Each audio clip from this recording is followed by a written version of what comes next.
Hey, it's that time again. And if you read by the title, you already know what we're talking about. We're gonna be talking about why women are always useless in manga and anime. And come on, don't act like you don't notice now. Any anime that has a substantial male cast always has useless females in it.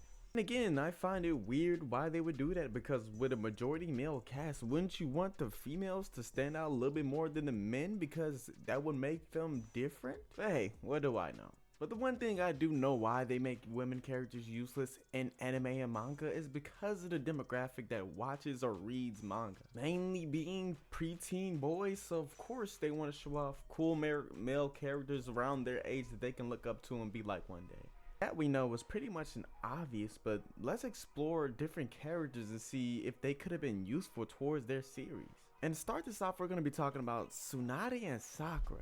Yes, we're putting them both together because they basically have the same arsenal and they basically are damn near the same character. It makes sense to put them in the same reasoning as to why they are useless and how they could potentially have been better.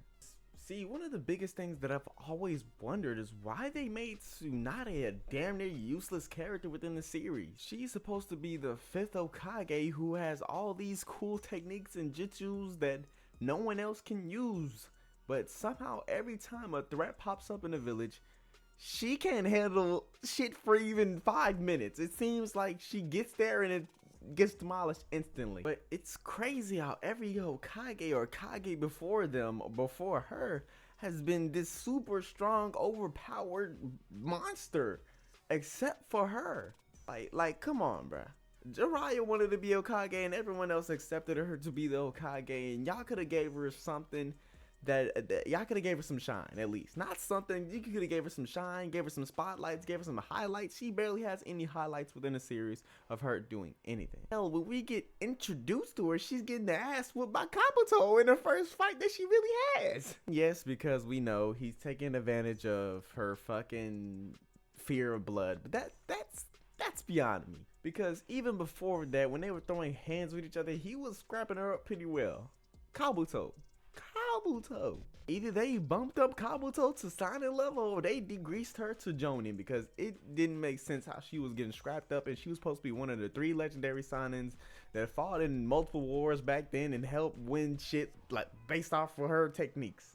But let's bring her back to her as a Kage. As a Kage, she couldn't protect that village at all. Because bruh, if y'all really wanted this person to be the Hokage so bad, they should have gave her more something to show for than what we actually got, at least in the beginning for right now.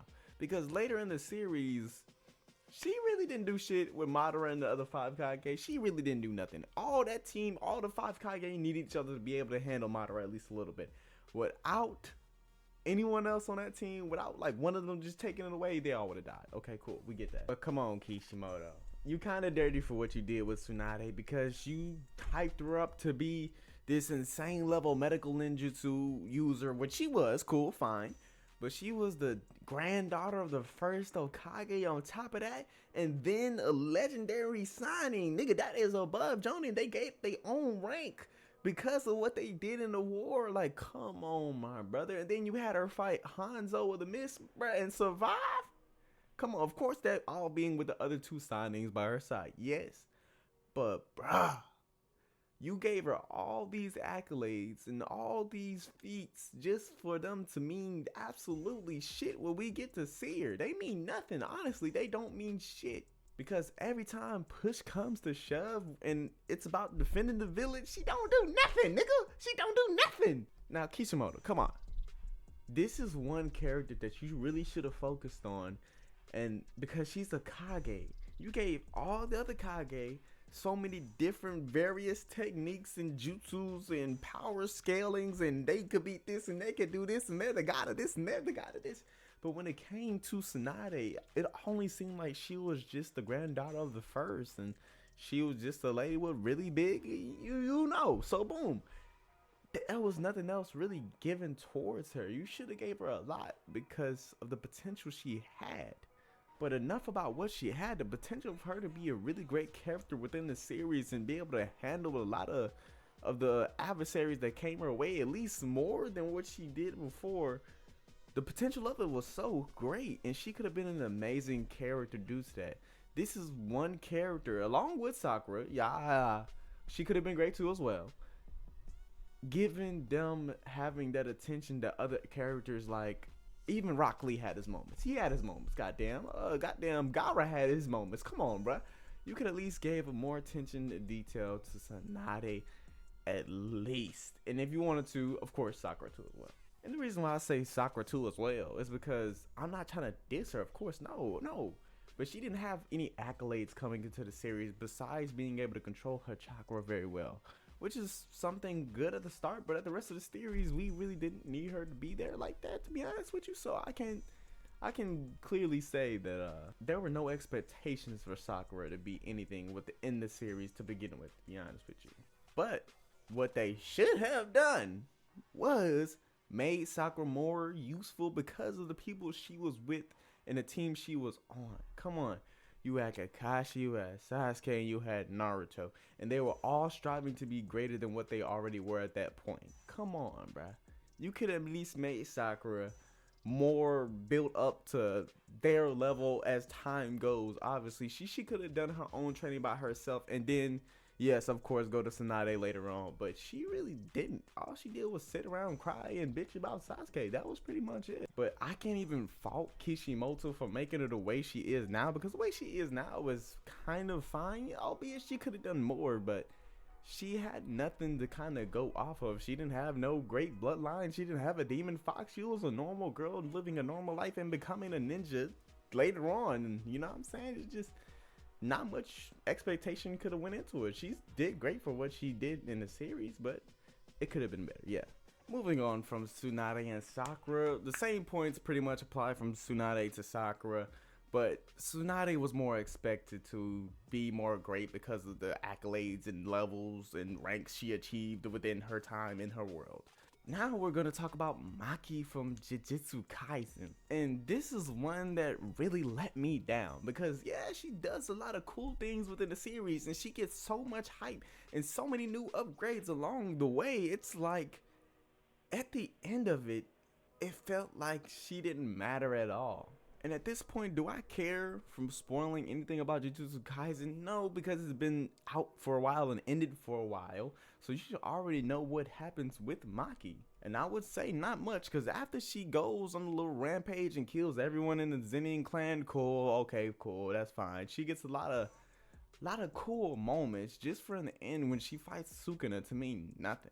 Like, every time she's there fighting Sukuna with other people around, obviously, she just gets tossed away or gets hit with the most she gets hit with a black flash and then is out for a while just to come back again and get back out and come in again and get back out. She's always getting sidelined in that fight for no reason, which I feel like she could have done way more because of the level she was at that time. Like, come on, bro.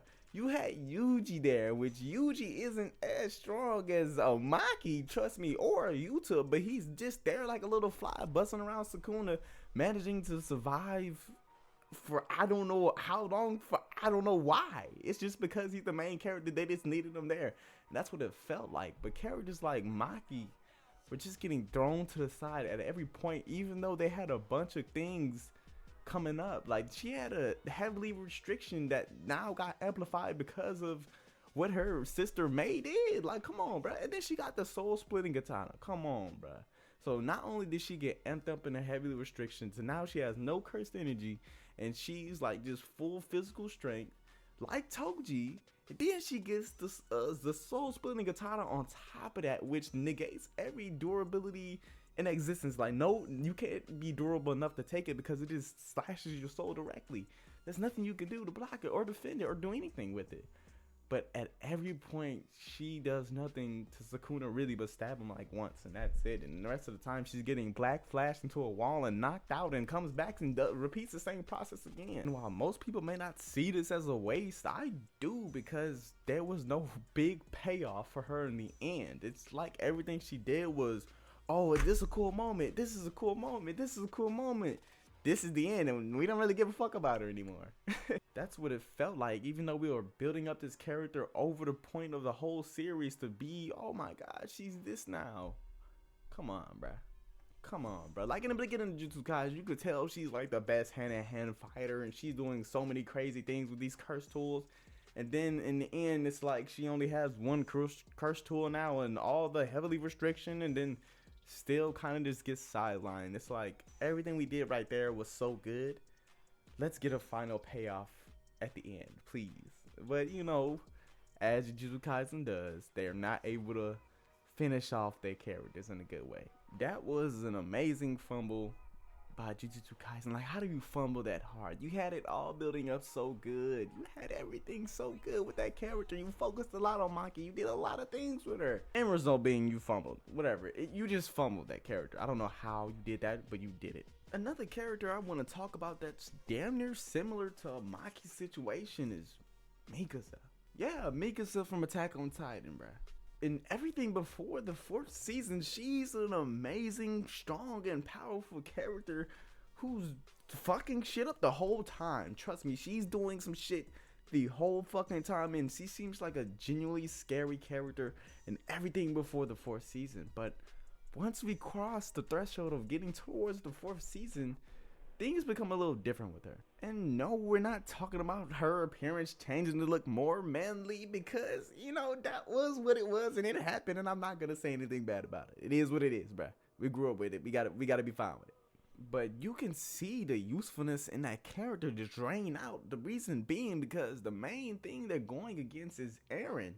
So of course she doesn't want to do anything towards Eren or kill him. She just wants to help the nigga, and she can't because of this blood, whatever the fuck she got going on with this nigga. But her character gets diminished really quick, even though she had a high potential in the seasons previous of this. It's like she just becomes a random side character that no one even knows anymore. Like, I genuinely feel like I lost connection with her in this season because it's like she couldn't do shit.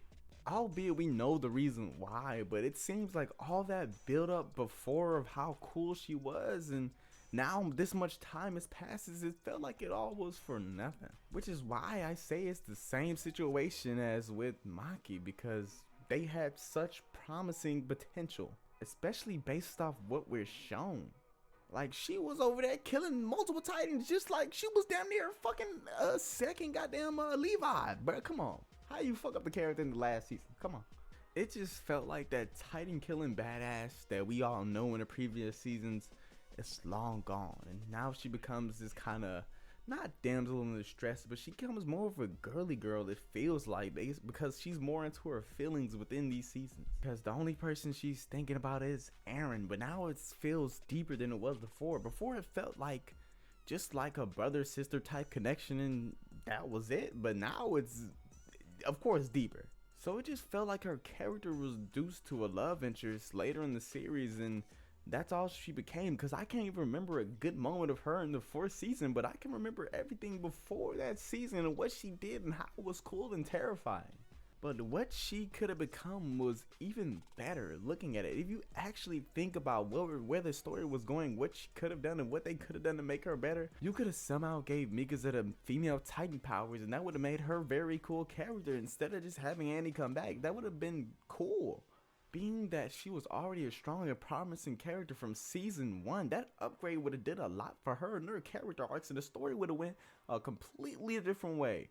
And it would have been way more interesting to see than having Annie come back. Like, come on, bruh. At that point, we really didn't need Annie back around. You could have just gave Mikasa the Titan powers somehow. However you did it, it would have been good for the series. Trust me, it would have.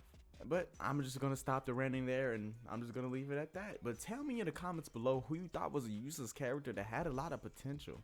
Other than that, leave a like on the video, comment, subscribe, and you know the rest.